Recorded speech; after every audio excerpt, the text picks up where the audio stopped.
Good day. Welcome to another edition of Ibima Mungo's Perspective on Global Affairs, the X Review edition. As you all know, Elon Musk purchased Twitter, turned it to X, opened it up to all shades of views, and now it is the number one source of news in 150 countries. The X Review that I do is the only news channel in the whole world that takes the news and take deep dives into the geopolitical implications of this news. And we see this now as being very important. X is a very important platform. We see how the European Union is not particularly happy with X, and they are telling and fining Elon for not censoring some voices they don't particularly want to be out there. Anyway, let me start today's deep dive with the story about the happenings in Ukraine. Ukraine had a very rough night, and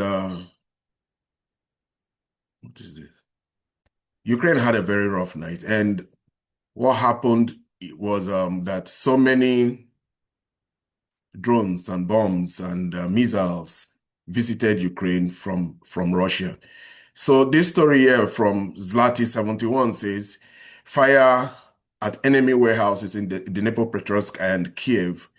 Powerful fire in Dnipropetrovsk. Helicopters are being used to extinguish it. Warehouses are burning in Novopetrivsky and Kiev region after night strikes. There was a big strike by the Russians, a very big one. I think 620 drones and missiles were used. And these are some of the consequences of it.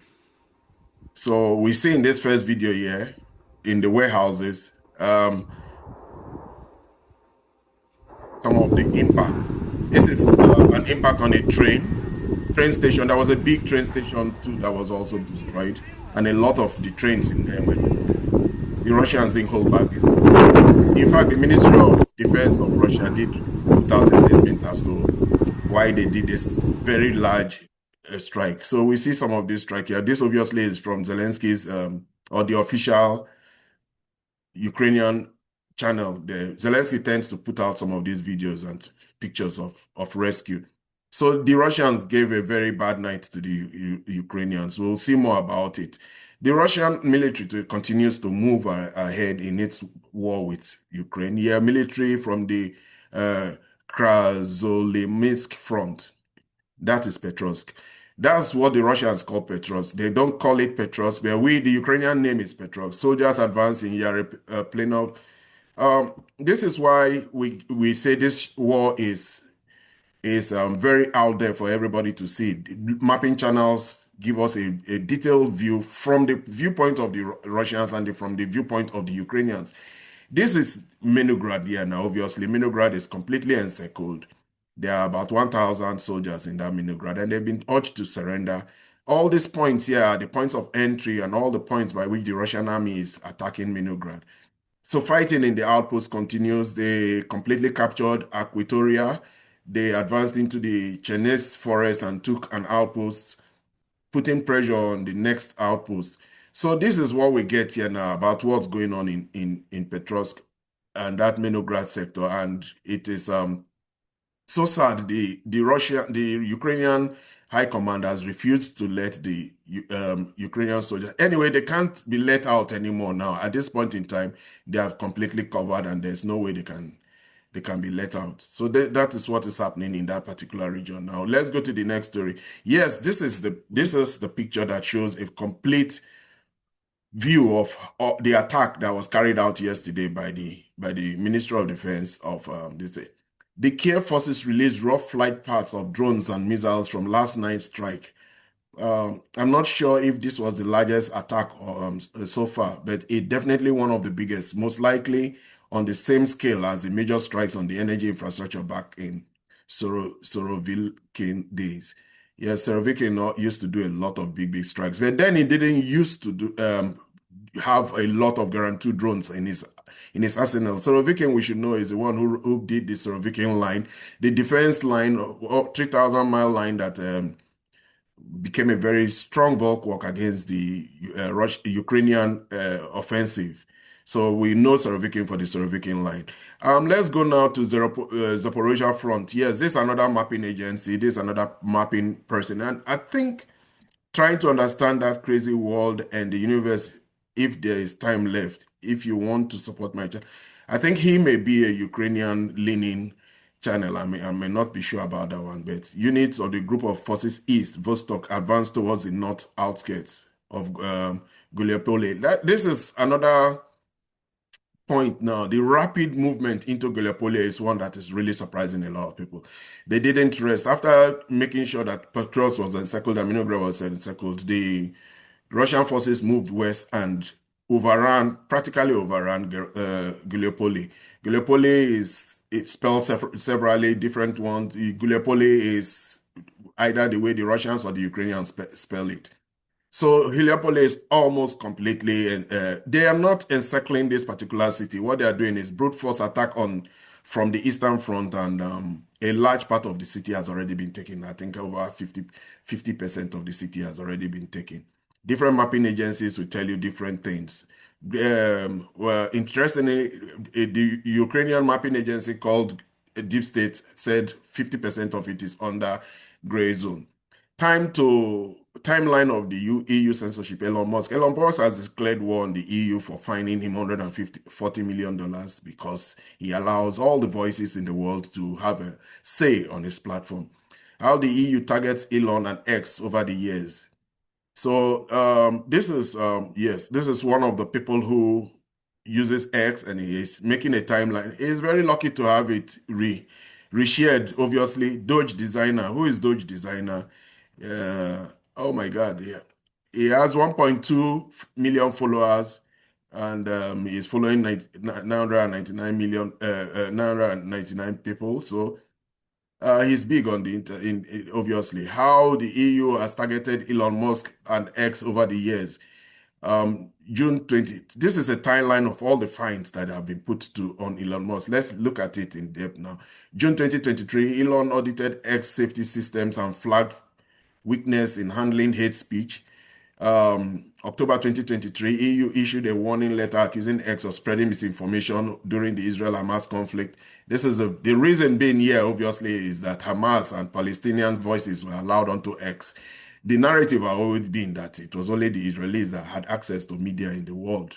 But this is why we say it's a platform for all. July 2024, the EU offered X an illegal secret deal, stating that if X quietly censored speech without informing the public, they would not fine X. The problem with anybody engaging with Elon is that Elon is the biggest followed person on the internet. He has over, on X, he has over 220 million people following him. And he has a big megaphone for that reason. So, and one of the things he does is that if you try to reach out to him privately in a way that he finds not too nice, he will post it out there. And that means 200 million people see your whatever you're doing. The EU attempted to stop Elon Musk from posting a live space X with President Donald Trump. I didn't know that. And then in January 2025, EU stepped up its probe into Elon's X ahead of Trump's inauguration.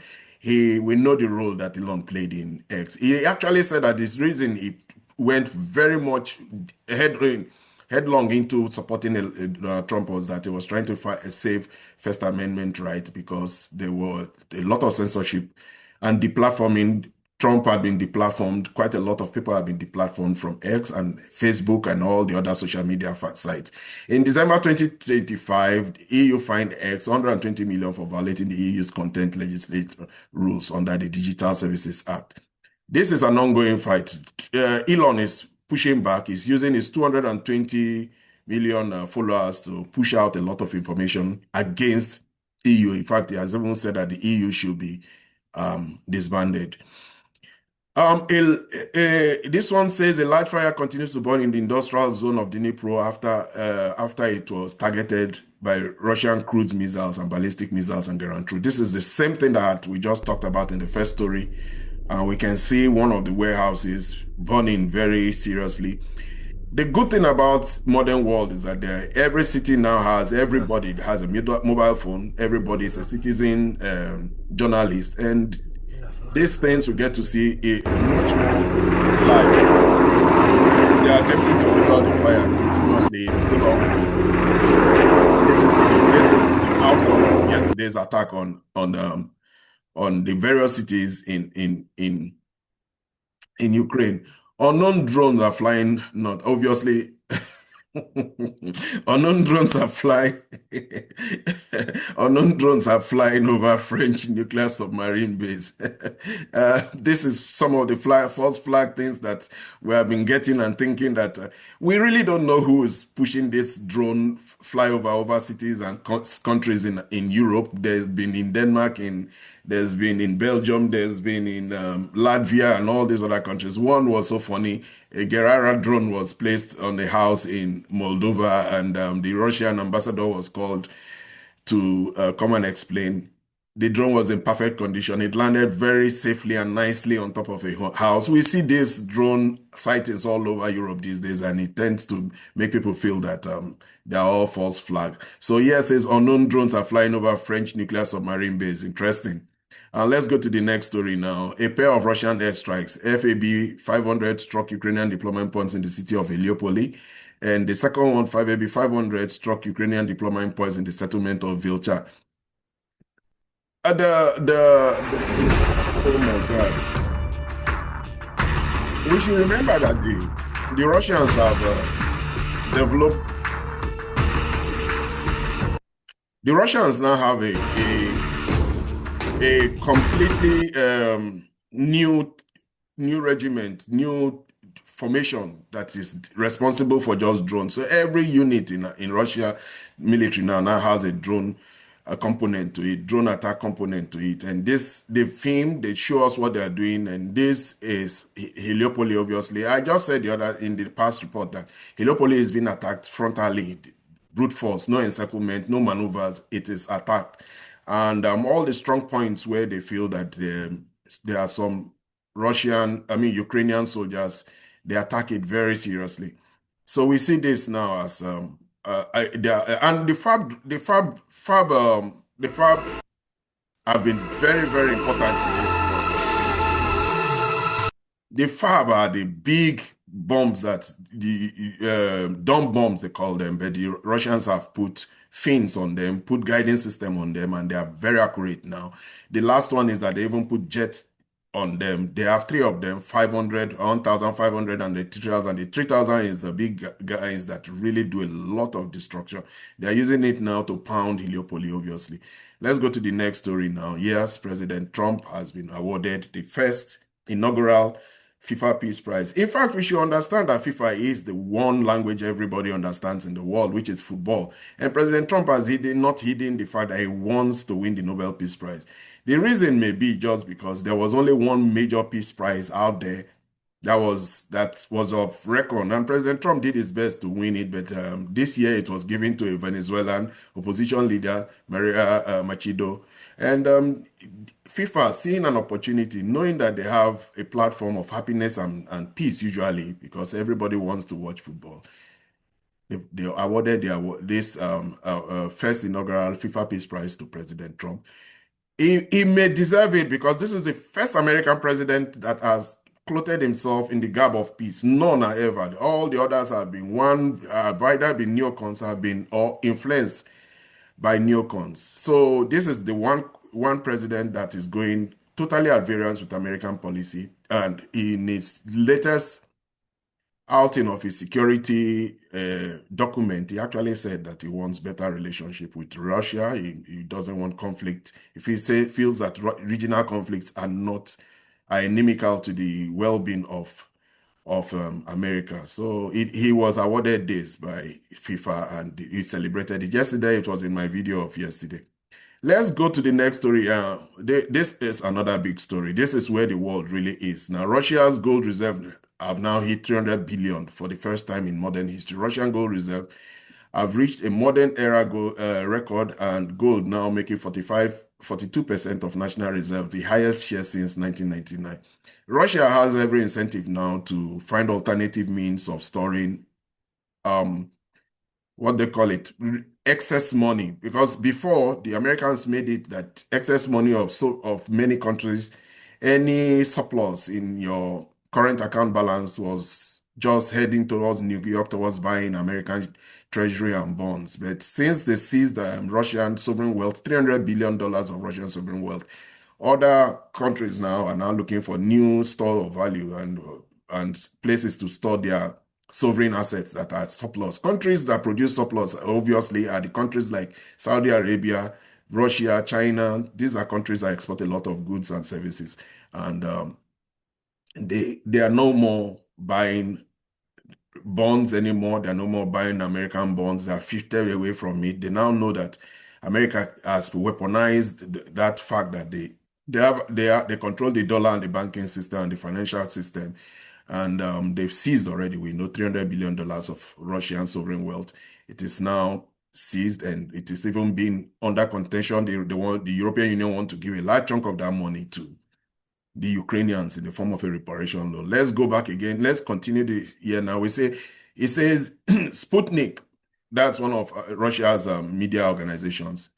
You will never see. In fact, I should point out that many of the Russian organizations, Russia Today and all, have been banned in Europe, banned in many, many countries. They are sanctioned in many countries, but Elon continues to give them access. So Sputnik has their own handle, Twitter handle, and seizure of Russian frozen assets will finish Europe's civilizational society. This is by Kirill Dmitriev.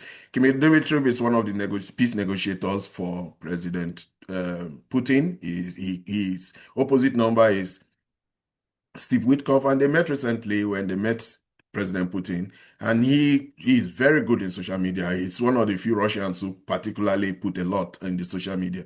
Russia's special presidential envoy said the EU elites are destroying their own countries with uncontrolled migration, rising crime, and economic decline. You may want to argue with that, but it does seem that way. Elon believes that way. And in fact, it is actually a very important statement. It was one of the key points in the new security statement of America that was released recently. The Ukraine war's fundamental problem, nobody agrees. 3 years into this conflict, the warring parties can't even agree on basic facts. Russia claims it is defending against NATO's expansion that threatens its existence. Ukraine insists it's fighting an unprovoked imperial aggression. The West sees democracy versus autocracy. This is really long. But Mario Nafal, we should know, is a very important voice on X. He has made the X his platform. He has over 2 million followers on it. And I think he interviewed the ambassador, the Ukrainian ambassador to the US. Let's hear some of what she said. The silver lining in that corruption scandal is that the independent anti-corruption body is the organization that was able to dig out the scandal that we're seeing. So that's a positive development there.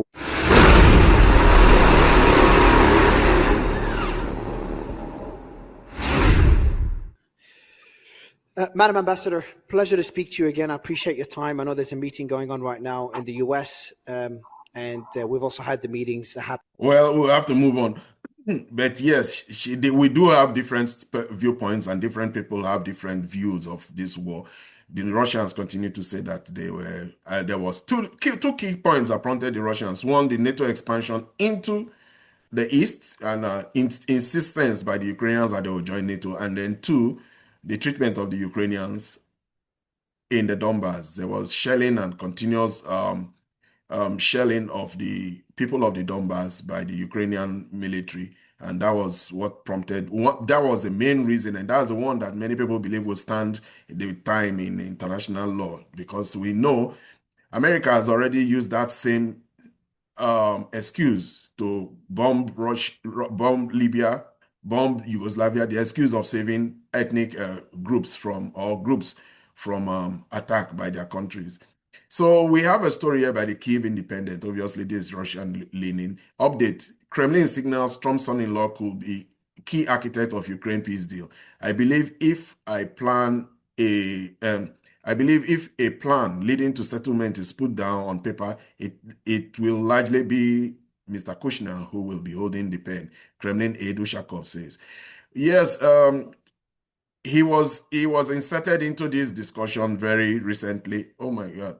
He was inserted into this discussion very recently, and when he joined, he has put a new impetus into the negotiations between the Russians and the US over the Ukraine peace process. And obviously, they are believing that Kushner being in this team now, joining Steve Witkoff in it, has given more life to it, and that he may be the one who ultimately lead to the decisions that we are looking for in that peace negotiation. We have a different story here by Alternative. Who is he? He calls himself Alternative News, pro-peace, anti-SML lies, anti-imperialism, anti-racism, anti-genocide. Drink the swamp. It says Russia's latest weapons that put world on the edge. There is a Kinjal, a tried and tested hypersonic missile launched by aircraft, and then the nuclear triad. They include the Bushirevnik, a cruise missile with unlimited range, Poseidon, an underwater unmanned vehicle with a nuclear power unit, and the Samat, a ballistic missile capable of suborbital flight. The Oreshnik, the newest Russian system with a medium-range ballistic missile. And then no wonder the Trump wants to make peace. Yes, Russia has unveiled a lot of very deadly suits. This one here now is the Boris Vesnik. It was the one that was recently shown to the world. It changed the way the world views nuclear cruise missiles. There has never been a nuclear cruise missile since the Russians who first have developed it and then tested it. It flew for 14 hours. This obviously, I think, may be the Doomsday, the Poseidon, and then this year definitely is the Samat, and then this year is the Oreshnik. The Oreshnik was tested just once in Ukraine, and it was a very devastating weapon, and it seems like nobody wants to have anything to do with it. Breaking Taiwan's opposition leader Zheng Liwan has stated her goal is for all residents of Taiwan to proudly and confidently say I'm Chinese, and that both Taiwan and the mainland China share the same heritage. Yes, the DPP and the Kuomintang, this is an ongoing thing between in China, in Taiwan. Taiwan wants to, some people want to go back to their Chinese heritage. Some people love the fact that they were, for 50 years, ruled by Japan. Japan had serious influence there, and then they believe that that country should be an independent country. Because of these two disparate ideas, and they are being used by different politicians to create tensions with China, and it is thought that it is from this point that there may be a final crisis in the Indo-Pacific and China says that they will reunify with Taiwan. They continue to insist that it's their territory. It is in all international conventions and agreements that have recognized, the United Nations have recognized that Taiwan belongs and is a part of China. But the DPP and the don't see it that way. And funny enough, they continue to win elections, and this is so breaking Taiwan's opposition leader Cheng Li-won has stated our goal is for all residents of Taiwan to proudly and confidently say I'm Chinese, and that both Taiwan and mainland China can share the same heritage. We know that Hong Kong has been, after 97 years, has gone back to being Chinese, and the Chinese feel that one day they will get back Taiwan the same way they got back Macau and Hong Kong. Anyway, let's go on. Sersky continues to say that they are doing very well in this war. Sersky is the Ukrainian head of the military. Russia has deployed over 710,000 troops along the front line. Sersky, the enemy side is losing about 1,000 to 1,200 soldiers every day, and most of them are dying. Our strategy is to exhaust the Russian army as much as possible, prevent it advance, hold our territory, while simultaneously striking the enemy in the rear, in operational depth and deep in the Russian itself, in order to undermine its defense capabilities and industrial potential. Well, Sersky is a believer. It is very ironic. Sersky trained in Russia, and I think he also has Russian heritage. Most of the Ukrainians do have significant association with Russia. They speak Russian. We see whenever they are forced to surrender, all those soldiers who came from the western part of Ukraine and who always said that they don't like the Easterners and Russians, and who even try to crack down the Russian language, they make their surrender statements in Russian because they all speak Russian. Sersky is believing that the Ukrainians are doing very well. He should.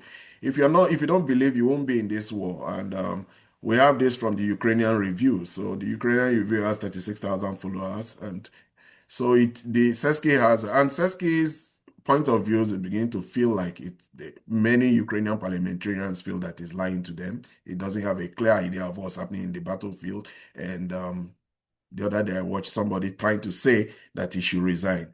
This again is footage showing Russians struggling to find Ukrainian soldiers in Pokrovsk. Earlier, Ukrainian Defense Ministry has reported the UAF is still holding most of the city. This is from one story where the head commander was saying that they are doing very well, to another video that shows us that Pokrovsk and Minograd is almost clear of Ukrainians. Покровска, вот я хожу, смотрю, может, думаю, вот тут прячутся, может, вот там, но нигде не могу их найти. Ну где же они? Где? It's videos like this that put a light to what Seske is saying. Ukrainian received security guarantees from Russia while Ukraine was neutral. Ukraine removed neutrality from its constitution and added NATO into its constitution. And Russia took back its own nukes from Ukraine. Ukraine never owned them. Yes, this is Andrei Sheba is the foreign minister of Ukraine, and he believes that 31 years ago on this day, the Budapest memorandum was signed, a piece of paper that had become synonymous with the failed security arrangement. Having had such a bitter experience in the past, Ukraine does not trust empty pledges anymore. We trust the strength of our army and weapons. Today, Ukraine needs robust security guarantees for a real, just, and lasting peace. As we work to put an end to Russia's war against Ukraine, it is important to remember that the bitter lessons of the Budapest. In 2014, the Ukrainians changed the government. There was a coup, or as if you're a Ukrainian, you call it a revolution, and they removed a very important component of their constitution that allowed Russia to allow them to have independence in 1991, and that's that there will be a neutral state. So they removed that point. Those are very clear. In the Budapest memorandum, if they were neutral, they would continue to have enjoyed security guarantees, but they changed from being neutral, they became a Western, they changed into facing the West, got American CIA to flood Ukraine, and the East decided to secede. Donbass had seceded, and we have this war now that has changed Ukraine permanently.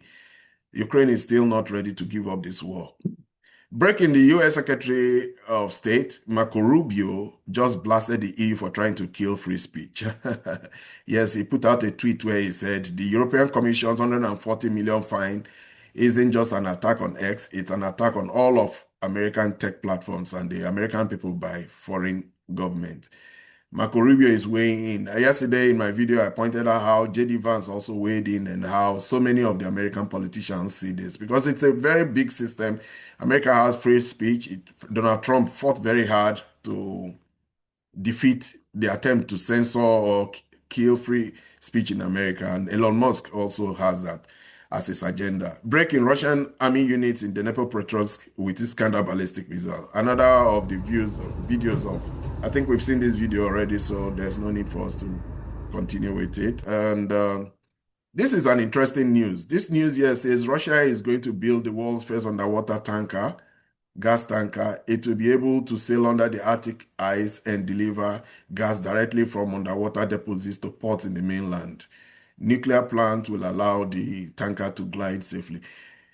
Rosatom and the competence and capabilities of the Russians regarding the use of nuclear energy is beyond belief. They already have the world's largest Arctic fleet of icebreakers. They have a new nuclear-powered cruiser. That is they are new technologies and all that. And they are not only doing this, they are also building a lot of nuclear plants for a lot of countries all over the world. The countries in the world, third world countries, are having new nuclear plants. Egypt, Indonesia, all of Malaysia, they all are in discussions with Russia for nuclear power plants. One is being built in Iran. One is being built in Turkey. It's just a competence the Russians are superpowers in at a time that America does not have that kind of competencies anymore. They've lost their know-how in nuclear, in the applications and use of nuclear. So here we have a new idea now. Boris Vesnik, we should remember, started as an idea like this, and now today it is what we know it to be. Let's hurriedly look through some stories here if we can see any story of interest. International Court of Justice upheld Russia's position, accepted its counterclaim against Ukraine on hearing under the 1948 Convention on Prevention and Punishment of Crimes of Genocide. I don't have too much details on that, so I may discuss it later on, but obviously it says this is from the Russian Ministry of Foreign Affairs. The Russian Ministry of Foreign Affairs has a space on X. It never would have happened under the democratic government in America. They would have insisted that Twitter censored them. International contact. So this is the kind of information we get that makes X this thing. Trump is unveiled strategy to prevent China conflict over Taiwan. Yes, we saw how the new Trump security strategy says that they will de-escalate regional conflicts. And they pointed categorically they will build better relationship with the big powers. Building better relationship with the big powers is something Britain never wants. It's something Europe never wants, because it will mean that the focus on the relationship, and the countries that will have bigger voices will be countries like China and Russia, and it is for that reason why there's big opposition to what is President Trump is doing. These are robot